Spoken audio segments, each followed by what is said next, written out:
Hello students, आज के इस लेक्चर में जो एक्सरसाइज 9.1 अपनी चल रही थी उसका क्वेश्चन नंबर 4 और 5 को डिस्कस करेंगे अपन। क्वेश्चन नंबर 4 में अपने को दिया है कि बिंदु अपने को दिए गए हैं और उन बिंदुओं को आलेखित करना है अपने को और उन्हें क्रम में मिलाने पर कौन सी आकृति प्राप्त होती है अपने को बताना है। ठीक है, यहाँ से अपने को इसको सोल्व करना है और एकदम से इजी क्वेश्चन है। अपन ने पिछले लेक्चर में भी डिस्कस किया था। ये अपने पास में कोई निर्देशीय अक्ष है और ये हो गया आपके पास में x o x base y o y base और यहाँ पे इनको आलेखित करके अपने को बताना है कि कौन सी आकृति यहाँ पे आपके सामने दिखाई दे रही है या यहाँ पे ग्राफ में बनी है। तो यहाँ से देखो ये हो गया 1 2 3, ये हो गया आपके पास में 1 2 3, इधर हो गया 1 2 3, तो आ गया 1 2 3, इधर भी 1 2 3, ये -1 -2 -3 चलेगा इधर, ये आएगा माइनस का 1 माइनस का 2 माइनस का, मैंने यहाँ पे इनको दर्शा दिया है। अब यहाँ पे आपको बिंदु दिए गए -1 -1, 0 यानी ये ए पॉइंट हो गया, बी पॉइंट आपके पास में है 1, 0, सी पॉइंट आपके पास में है 0, 2, डी पॉइंट आपके पास में है 1, 1 और है सी पॉइंट, तो ये 1, 1, डी पॉइंट है 0, 2 और ई पॉइंट हो गया आपके पास में -1, 1। इनको अपने को क्या करना है, आलेखित करना है और आलेखित करके इनको अपने को क्रम में मिला के बताना है कि कौन सी आकृति आपके सामने बनी है। तो यहाँ पे देखो पहले पॉइंट ए की बात कर रहा हूँ, तो पॉइंट ए में बिंदु है -1 और 0, तो -1 तो ये तो आपके पास में x निर्देशांक हो गया और ये आपका क्या हो गया y निर्देशांक हो गया।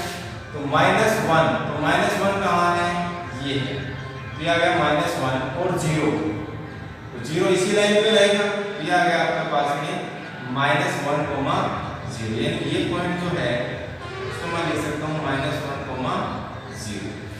फिर आपके पास में बी पॉइंट है, यानी ये पॉइंट हो गया आपके पास में ए, बी पॉइंट है 1, 0, x ये हो गया 1 और y क्या आपका 0, तो इसी लाइन पे रहेगा, तो ये पॉइंट आ गया आपका पास में 1, 0 और ये पॉइंट आ गया आपके पास में b।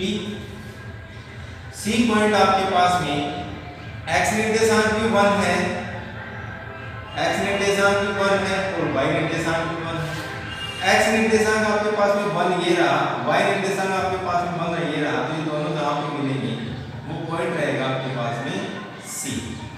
ठीक है, D पॉइंट आपके पास में 0, 2 यानी x एक्सिस तो आपके पास में है 0 और y एक्सिस है आपके पास में 2, तो ये x एक्सिस 0, y एक्सिस आपके पास में 2 है, तो ये आ गया पॉइंट आपके पास में D पॉइंट और ये हो गया आपके पास में 0, 2।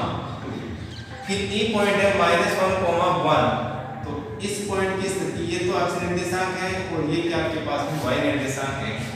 x निर्देशांक -1 तो ये रहा -1, y निर्देशांक है आपके पास में -1, सॉरी y निर्देशांक आपके पास में है 1, तो ये पॉइंट कहाँ आएगा आपके पास में, यहाँ आएगा, तो ये जो पॉइंट रहेगा वो रहेगा आपका -1, 1, ये पॉइंट आ गया आपके पास में -1, 1 और ये पॉइंट आ गया आपके पास में D पॉइंट। तो A पॉइंट तो ये रहा, B पॉइंट आपके पास में ये रहा, C पॉइंट ये है, इनको मिला रहा हूं मैं, D पॉइंट आपके पास में ये है,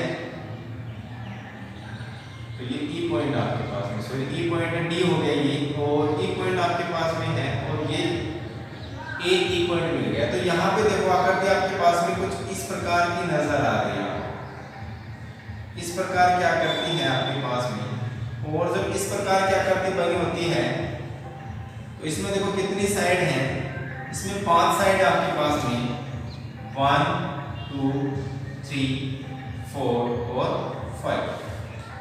तो ये कैसा बहुभुज हो गया आपके पास में, ऐसा बहुभुज हो गया जिसमें 5 क्या है, भुजाएं हैं।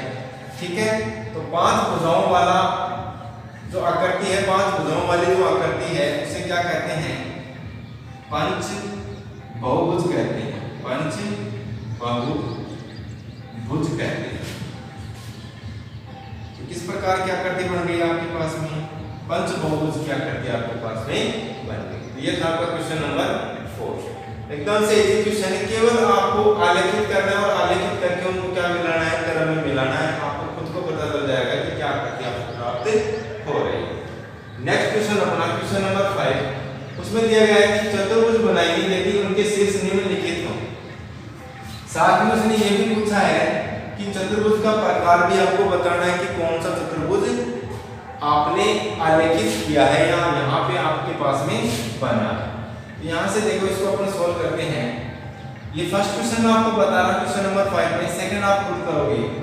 तो यहाँ पे देखो आपके पास में x निर्देशांक और y निर्देशांक दिए गए। ठीक है, ये x निर्देशांक हो गया आपके पास में x डैश और ये है y डैश। प्लॉट करोगे यहाँ पे तो ये आ गया 1 2 3। यहाँ पे देखो x एक्सिस कितना 10 तक चल रहा है, तो 1 2 3 4 5 6 7 8 9 और 10, यानी हो गया 2 4 6 8 और 10।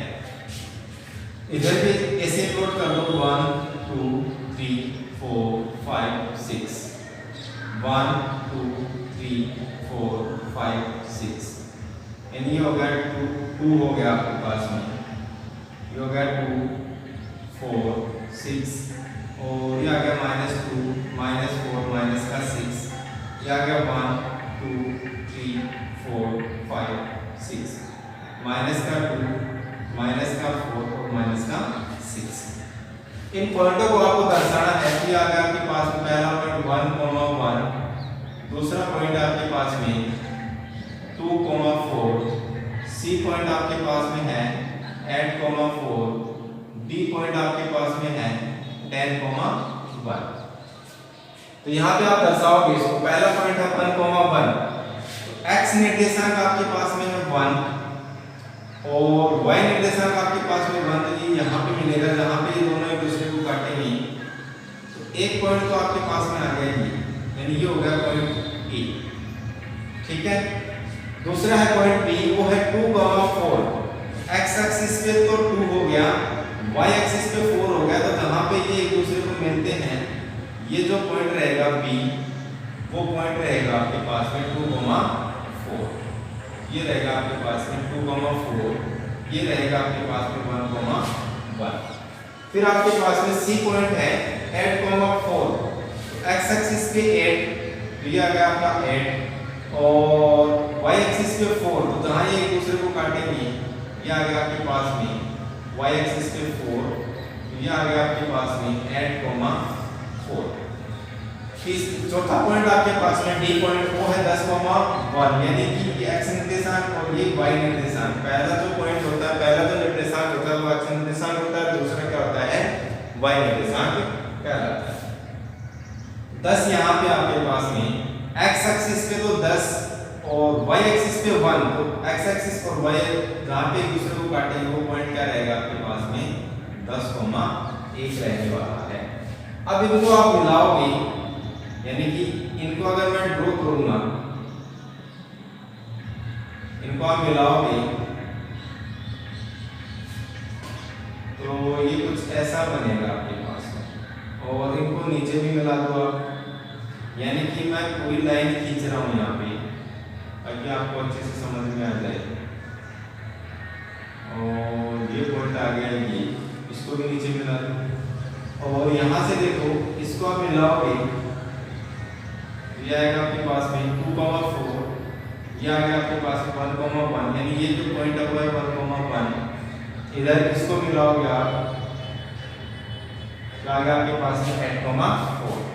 तो यहाँ पे देखो ये कैसा चतुर्भुज दिख रहा है आपको, ये एक समलंब चतुर्भुज बन रहा है, यानी कि ये क्या बन रहा है आपके पास में एक समलंब चतुर्भुज प्राप्त हो गया। ठीक है, ये क्या बन गया आपके पास में, एक समलंब चतुर्भुज प्राप्त हो गया। तो चतुर्भुज का प्रकार क्या क्या है यहाँ पे, चतुर्भुज जो बना है यहाँ पे वो चतुर्भुज है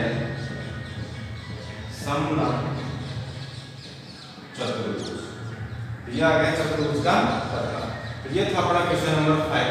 क्वेश्चन नंबर 5 का फर्स्ट पार्ट मैंने सोल्व करवा दिया है, सेकंड पार्ट आप खुद सोल्व करोगे। यहाँ से आप इसका स्क्रीनशॉट ले सकते हो, उसके बाद में जो नेक्स्ट क्वेश्चन उसको अपन डिस्कस करते हैं। नेक्स्ट अपना क्वेश्चन है क्वेश्चन नंबर 6, और क्वेश्चन नंबर 6 में अपने को कहा गया है कि निम्नलिखित बिंदुओं के मध्य की दूरी आपको ज्ञात करनी है। तो अपन ने पहले भी डिस्कस कर लिया है कि दो बिंदुओं के बीच की दूरी का फॉर्मूला क्या होता है। तो यहाँ मैं लिख रहा हूं कि दो बिंदुओं के बीच की दूरी का सूत्र, और वो क्या होता है आपके पास में, उसको d से भी दर्शाते हैं, यानी दूरी है तो डिस्टेंस, और ये होता है आपके पास में x2 माइनस x1 का whole square plus y2 minus y1 का होल स्क्वायर। अगर आपको दो बिंदु दिए गए हैं तो फिर इस दूरी सूत्र से आप उन दोनों बिंदुओं के बीच की दूरी ज्ञात कर सकते हैं। यहाँ पे देखो आपको बिंदु दिए गए हैं, और बिंदु आपके पास में -6,7 और दूसरा बिंदु है -1, -5। तो डिस्टेंस फॉर्मूले में आप रखोगे, ये देखो इसको आप मान सकते हो x1, ये y1, ये x2 और ये y2। आप चाहो तो इनको x1 y1 और इसको x2 y2 भी मान सकते हो, उसमें कोई भी चेंज या कोई भी दिक्कत नहीं आएगी। यहाँ देखो x2 आपके पास में -1, फिर माइनस x2 -1 है, फिर आता है माइनस, और फिर x1, और x1 आपके पास में -6, तो माइनस माइनस प्लस का हो गया 6 और उसका होल स्क्वायर, फिर है प्लस y2, और y2 आपके पास में -5, फिर आएगा माइनस, और y1 आपके पास में है 7 और उसका होल स्क्वायर। यहाँ से इसको सोल्व करोगे आप तो -1 और प्लस का आपके पास में है 5, ठीक है, सॉरी प्लस का आपके पास में 6, तो कितना बचेगा आपके पास में 5 और उसका होल स्क्वायर, प्लस -5 यानी -5 -7 हो गया -12 और उसका होल स्क्वायर। यहाँ से इसको सोल्व करोगे तो 5 का स्क्वायर होगा आपके पास में 25, प्लस -12 का स्क्वायर करोगे या फिर +12 का स्क्वायर करोगे, स्क्वायर करके पॉजिटिव आएगा, और 12 का स्क्वायर होता है 144, और यहाँ से इसको सोल्व करोगे तो 144 में 25 ऐड करोगे तो आपके पास में आएगा 5 और 4 9, 4 और 2 6 और 1 169, ठीक है। और 169 का जो रूट होता है, 169 किसका रूट होता है, यानी 169 का रूट कितना होता है 13 होता है, और 13 का स्क्वायर करोगे तो क्या आएगा 169 आएगा, यानी d की वैल्यू यानी दो बिंदुओं के बीच की दूरी कितनी आ गई यहाँ पे आपके पास में 13, ठीक है। अगला है नेक्स्ट अपने पास में दो बिंदु दिए गए अपने पास है, तो बिंदु है अपने पास में, और बिंदु है -1 और दूसरा आपके पास में पॉइंट @-2। दूरी सूत्र में रखोगे आप, यानी डिस्टेंस फॉर्मूले में रखोगे तो आपके पास में देखो ये फिर आप मान सकते हो x1 y1 और इसको मान सकते हो x2 y, ठीक है। तो यहाँ से देखो फॉर्मूला आपके पास में x2 x1, x2 आपके पास में ऐड, तो ऐड फिर माइनस, यहाँ देखो फिर माइनस, फिर x1 आपके पास में 1, तो आप ऐसे भी कर सकते हो, फिर है माइनस का 1 और ब्रैकेट 1 और उसका होल स्क्वायर, प्लस y2 आपके पास में -2, फिर माइनस y1 और y1 आपके पास में है -1 और उसका होल स्क्वायर। यहाँ से इसको सोल्व करोगे आप, अपने को पता ब्रैकेट को जैसे ही खोलोगे तो जो माइनस है वो प्लस बनता है, प्लस क्या बन जाएगा माइनस का। तो यहाँ देखो आपके पास में है 8 माइनस माइनस तो प्लस का 1 और उसका होल स्क्वायर प्लस माइनस का 2 और माइनस बन गया आपके पास में प्लस का 1 और उसका होल स्क्वायर। इसको सोल्व करोगे आप तो आएगा 8 प्लस 1 यानी 8 और 1 हो गया 9 और 9 का स्क्वायर प्लस माइनस 2 और प्लस 1 है क्या आएगा आपके पास में -1 का होल स्क्वायर। 9 का स्क्वायर कितना होता है आपके पास में 81 होता है प्लस -1 का स्क्वायर होगा या -1 का स्क्वायर कर लो या फिर 1 का स्क्वायर कर लो, बात एक ही है। स्क्वायर करते हुए पॉजिटिव राशि देगा तो क्या आएगा आपके पास में 1 आएगा। यह आएगा आपके पास में 81 और 1 82 यानी जो डिस्टेंस आई है आपके पास में वो कितनी आ गई आपके पास में 82 आ गई। इसको और भी अगर तोड़ना चाहते हैं तो अपन तोड़ सकते हैं, टूटता है तो, अन्यथा इतना भी अपना आंसर जो है वो राइट है। तीसरा अपने पास में बिंदु है अपने पास में और बिंदु दिए गए हैं आपको a t1 square 2a t1 और दूसरा पॉइंट आपके पास में दिया गया है वो है आपके पास में a t2 स्क्वायर और दूसरा है 2a t2। ठीक है, अब यहां से देखो इसको मान लिया मैंने x1 और ये हो गया y1, ये हो गया x2 और ये हो गया y2। मैं फिर ये बात कह रहा हूं कि आप इस पॉइंट को भी आप x1 y1 और इस पॉइंट को आप x2 y2 भी ले सकते हो, कोई दिक्कत नहीं होगी। डिस्टेंस फॉर्मूले में इन पॉइंट को रखोगे आप तो देखो आपको क्या प्राप्त होगा x2, तो x2 माइनस x1 है, x2 आपका a t2 क्या आएगा a t2 का स्क्वायर फिर माइनस x1 आपका a और t1 का t1 स्क्वायर का होल स्क्वायर। ठीक है, फिर आपके पास में प्लस तो आ गया प्लस y2, ये y2 है सॉरी y1 नहीं है, y2 आपके पास में है 2a t2 और माइनस y1 है आपके पास में 2a t1 और उसका होल स्क्वायर। बिल्कुल भी हार्ड नहीं है, केवल आपको समझते हुए रहना है, बाकी आप देखोगे तो आपको बिल्कुल भी हार्ड नहीं लगेगा, केवल एकदम से इजी लगने लग जाएगा।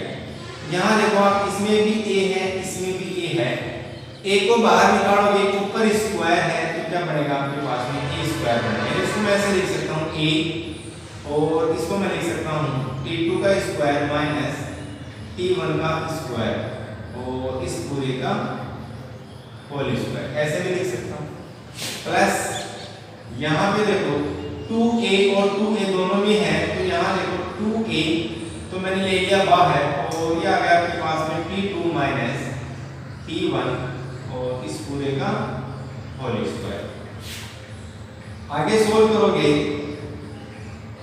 तो यहाँ देखो ये इसका भी स्क्वायर है और t2 का स्क्वायर माइनस t1 का स्क्वायर का भी होल स्क्वायर, तो ये आएगा आपके पास में a स्क्वायर और ये आएगा आपके पास में t2 स्क्वायर माइनस t1 का होल स्क्वायर प्लस 2a और t2 माइनस t1 दोनों का स्क्वायर है, क्योंकि अपन देखो यहाँ पे अगर मैं ऐसे करूँ कि 4a का होल स्क्वायर, इसका मतलब ये 4 का भी स्क्वायर है और a का भी स्क्वायर, यानी दोनों का स्क्वायर। तो यहाँ पे देखो 2a का स्क्वायर करोगे आप तो आएगा आपके पास में 4a स्क्वायर और ये आएगा आपके पास में t2 माइनस t1 का होल स्क्वायर। आगे सोल्व करोगे तो फिर देखो आपको क्या प्राप्त होगा। आगे देखो जब आपके पास में a square minus b square, या फिर देखो यहाँ पे देखो a square minus b square जब होता है तो उसको मैं लिखता हूँ, यहाँ पर लिखते हैं a माइनस b और a प्लस b। तो यहाँ पे देखो यहाँ पे t2 का स्क्वायर माइनस t1 का स्क्वायर है और एक बार के लिए अगर मैं t2 स्क्वायर को a मान लूँ और t1 स्क्वायर को b मान लूँ और फिर उसका होल स्क्वायर खोलोगे आप, ठीक है ना। यहाँ पे t2 का स्क्वायर माइनस t1 का स्क्वायर है तो खोलोगे आप, देखो आपके पास में क्या प्राप्त होगा, ये प्राप्त होगा आपके पास में t2 माइनस t1 और फिर आएगा आपके पास में t2 प्लस t1 और इस पूरे का होल स्क्वायर, फिर आपके पास में प्लस 4a स्क्वायर और ये है t2 माइनस t1 का होल स्क्वायर। अब फिर ये देखो मल्टीप्लाई में होल स्क्वायर आ रहा है, दोनों पे स्क्वायर हो गई। यहां से देखो इसको सोल्व करोगे क्या आएगा, a स्क्वायर और ये आएगा आपके पास में t2 माइनस t1 का होल स्क्वायर और t2 प्लस t1 का होल स्क्वायर, फिर है प्लस 4a स्क्वायर और ये आ गया आपके पास में t2 माइनस t1 का होल स्क्वायर। यहां से देखो आप t2 माइनस t1 का whole square, t2 minus t1 का होल स्क्वायर दोनों में दिए गए हैं, तो फिर यहां से हम सोल्व कर सकते हैं इसको, तो इसको मैं कॉमन ले सकता हूं। और एक चीज और देखो, यहाँ पे इसमें भी a स्क्वायर है, इसमें भी a स्क्वायर है, तो फिर यहाँ से a स्क्वायर देखो क्या क्या कॉमन ले रहा हूं मैं, a स्क्वायर और t2 माइनस t1 का होल स्क्वायर को ले लिया मैंने कॉमन, तो फिर यहाँ से भी कॉमन आ गया, तो यहाँ क्या बच गया आपके पास में, यहाँ बच गया आपके पास में t2 प्लस t1 का होल स्क्वायर, प्लस यहाँ क्या बच गया आपके पास में a स्क्वायर और t2 माइनस t1 का होल स्क्वायर आ गया आपके पास में बाहर, तो फिर यहाँ क्या बच गया आपके पास में 4 बच गया। यहाँ से देखो ये दोनों में स्क्वायर है, इसका स्क्वायर हटाओगे आप, तो इसका अंडर रूट हटाओगे, क्या आएगा आपके पास में a t2 माइनस t1 और अंदर आपके पास में बच जाएगा वो होगा t2 प्लस t1 का होल स्क्वायर प्लस में 4, ठीक है ना। तो क्या बच गया आपके पास में a t2 माइनस t1 और t2 प्लस t1 का होल स्क्वायर प्लस में 4 आपके पास में आंसर आ गया। ये अगर यहाँ पे दिखाई नहीं दे रहा है तो जो डिस्टेंस फॉर्मूला है आपके पास में वो है a और ये आ गया t2 माइनस t1 और ये आ गया अंडर रूट, ये आ गया t2 प्लस t1 का होल स्क्वायर, ठीक है, और प्लस में आपके पास में 4 और ये क्या रहेगा, 2 बिंदुओं के बीच की दूरी रहेगी। तो ये था अपना क्वेश्चन नंबर 6। एक दो बार जब इस प्रकार के क्वेश्चन को आप सोल्व करोगे तो एकदम से इजी लगेगा, केवल अपने को बेसिक पता होने चाहिए। फॉर्मूले जो अपन यूज करते हैं, अंडर रूट, इसका अंडर रूट क्या होता है, वर्ग क्या होता है, ये अपने को थोड़ी बहुत जो छोटी छोटी चीजें उनको अपने को क्या करना पड़ेगा, याद रखना पड़ेगा और याद करना भी पड़ेगा। तो अगर वो चीजें आपको आती हैं तो फिर इन क्वेश्चनों में आपको किसी भी प्रकार की प्रॉब्लम नहीं आएगी। तो वीडियो को आप देखते रहिए, प्रैक्टिस करते रहिए।